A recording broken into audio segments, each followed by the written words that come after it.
2009ರಲ್ಲಿ ಕಲಬುರಗಿಯಿಂದ ಬೇರ್ಪಟ್ಟು ಶುರು ಮಾಡಿದಂತಹ ಹೊಸ ಜಿಲ್ಲೆ ಯಾವುದು ಅಂದರೆ ಯಾದಗಿರಿ.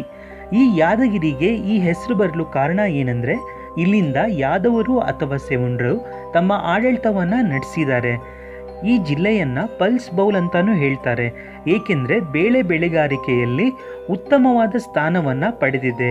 ಕೃಷ್ಣಾ ನದಿಯ ಮೇಲೆ ನಿರ್ಮಿಸಿರುವಂತಹ ನಾರಾಯಣಪುರ ಅಣೆಕಟ್ಟು, ಇದನ್ನು ಬಸವಸಾಗರ್ ಡ್ಯಾಮ್ ಅಂತಲೂ ಹೇಳ್ತಾರೆ. ಇದು ಇಲ್ಲಿನ ಜನರಿಗೆ ನೀರಾವರಿ ಹಾಗೂ ಕುಡಿಯುವ ನೀರಿನ ಪ್ರಮುಖ ಮೂಲ. ಇಲ್ಲಿ ಸಿಗುವಂತಹ ಮಾಲ್ಖೆಡ ಕಲ್ಲು ಒಂದು ಪ್ರಸಿದ್ಧವಾದ ಆಕರ್ಷಣೆ. ಹಾಗೆಯೇ ಸ್ಲೀಪಿಂಗ್ ಬುದ್ಧ ಬೆಟ್ಟ ಯಾದಗಿರಿಯ ಪ್ರಸಿದ್ಧ ಗುರುತು. ಐತಿಹಾಸಿಕ ಯಾದಗಿರಿ ಕೋಟೆ ಮತ್ತು ವನದುರ್ಗ ಕೋಟೆ ಜಿಲ್ಲೆಯ ಇತಿಹಾಸವನ್ನು ತೋರಿಸುತ್ತೆ. ಬೋನಾಲ್ ಪಕ್ಷಿಧಾಮ ವನ್ಯಜೀವಿ ಪ್ರಿಯರನ್ನು ತನ್ನ ಕಡೆ ಆಕರ್ಷಿಸುತ್ತಿದೆ. ಇದು ಯಾದಗಿರಿ ಜಿಲ್ಲೆ. ಈ ವಿಡಿಯೋ ಇಷ್ಟ ಆಗಿದ್ರೆ ಇದನ್ನು ಲೈಕ್ ಮಾಡಿ, ಸಬ್ಸ್ಕ್ರೈಬ್ ಮಾಡಿ. ಎಲ್ಲರಿಗೂ ಧನ್ಯವಾದಗಳು.